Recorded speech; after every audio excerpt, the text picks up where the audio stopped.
Lo que puede ocurrir está determinado en el tratado, no es una ocurrencia de alguien. Entonces, una de ellas puede ser, por ejemplo, ampliarlo a 16 años más. Esa carta se tiene que firmar antes del miércoles, antes de mañana. Entonces, yo, por ejemplo, ya firmé cuál es la posición de México, que se amplíe otros 16 años. Hizo lo procedente el secretario de Economía de Canadá y ahora pues estamos esperando la respuesta de Estados Unidos. Si no deciden ampliarlo por 16 años, entonces viene un proceso de revisión, que no es que ya se va a revisar siempre cada año, sino que empieza un proceso de revisión ahora sí formal. Y en ese proceso de revisión formal, pues ya se ve si hay algunas adecuaciones que deben hacerse al actual tratado. How long do you hope USMCA negotiations or review go on? Well, it's not something that's, to me, I think it's better without it, I mean, to be honest with you. I'm not a big fan of it. I liked it because it got us out of NAFTA. In other words, after 6 years, you had a clause that got us out of NAFTA. That's the thing I liked about it most. We do better without an agreement. Do you want to just leave it in rolling? I would rather leave it unsigned. I'd rather have it terminated. You'd rather have it terminated? No, those are different things, sir. I just want to be clear. I would rather not have the agreement, but I may sign it. Right. But we do better as a country if we don't have an agreement. So are you thinking of? Yeah, I'm thinking about maybe we won't be able to make a deal. I would rather not have the USMCA. The primary reason I wanted it was because there was no way out of NAFTA, which was the worst trade agreement ever made, like ever. And they had no termination. And it was very hard to get USMCA for that reason. And I had a 6-year clause. Who would have thought I would have been here in the 6 years? They got it 6 years because they hoped I wouldn't be here. My term was supposed to be over with. So on top of everything else it comes to, I would prefer not having an agreement, but I'm open to doing it. We'll see what happens. So as of now, it's just going to stick around for 10 years. You're okay with that? No, it's not sticking around. It'll be terminated. In other words, after a decade. It expires. Yeah, in a decade. It expires. Yeah. I prefer that. I view it as possibly expiring immediately. U.S. goods exports to Mexico in 2025 were $338.0 billion, up 1.2% from 2024, while imports from Mexico totaled $534.9 billion, up 5.8%. United States Trade Representative. U.S. goods exports to Canada in 2025 were $336.5 billion, down 3.8%, while imports from Canada totaled $383.0 billion, down 7%. United States Trade Representative. Mexico's import bar has grown dramatically. From $262 in 2020 to $535 billion in 2025, largely driven by nearshoring as companies shifted supply chains away from China. Two-way trade in goods between Mexico and the United States increased dramatically from $81.4 billion in 1993 to $839.56 billion in 2024.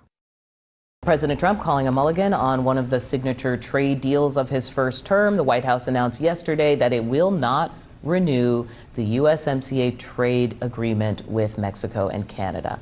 The decision comes as no surprise. Here's President Trump just a few weeks ago.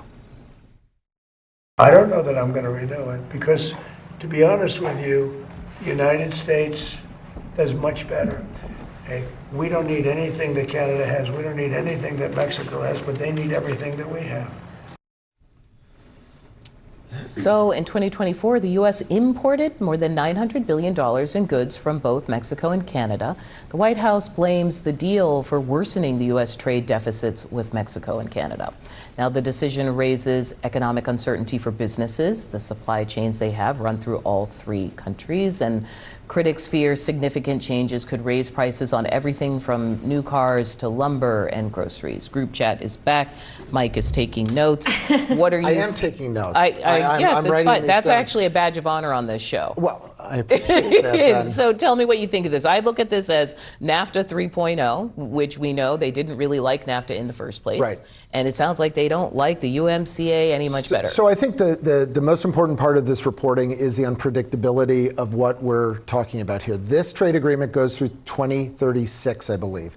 So if we didn't renegotiate and do this the way that they want to, which is every year, which creates that unpredictability, which is terrible for business, looking down the road, we should know what the deal is. But why is Trump doing this now? I think it's the transshipment of Chinese goods through Mexico. He feels that they're cheating. It is the trade deficit that you're talking about, and he likes bilateral deals rather than these trilateral deals. He doesn't really like any group anything, and he's already he's not in a group chat at all.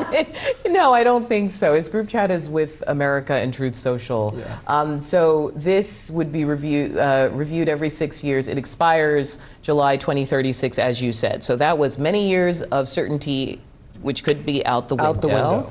Well, how do Democrats talk about this? I think about this era of deal making, which was pushed by globalization, as just a huge part of especially a centrist argument by the Clinton-style Democrat. Do you go to bat to this now in a populist age? No, it's to your point, this is going to create more uncertainty when people can't afford food, and the majority of our fruits and vegetables come from Mexico. People can't afford housing. Lumber comes from Canada. The fact that he's so arrogant that he just said we don't need anything from these two countries is completely false. We have cars that are made in Mexico that then come here and are assembled here, then are considered made in the USA. Yeah. There's so much that these two countries. Point, Democrats might fight it. I mean, there are some Democrats in border states: Washington, Michigan, Arizona, California, and then we had Representative Susan DelBene on here yesterday. She's the head of the group that's supposed to help Democrats get elected, and she said that online, Washington has particularly benefited from this agreement, and it's one of the states with the most to lose by withdrawing. She says withdrawing will harm our already war and tariff-raged economy, threaten jobs. This is a gravely misguided step by the president. I am curious about how this intersects with tariffs, and that regime has not gone well. Well, I just think that it just is creating more uncertainty in our economy when people can't afford the uncertainty. And when you can't afford your groceries, and our groceries are coming, and a lot of it is coming from Mexico, that is a problem. So it's not even, to me, it's not even necessarily about the minutia of the actual trade agreement and figuring out the specifics of it. You see it as insult to economic injury. Exactly, and it's like he does not care literally about anybody, about the American people. I am going to push back on that, because it is going to be bad for border states, which are mostly blue states, but we won't get into that political conversation. Texas. To the north.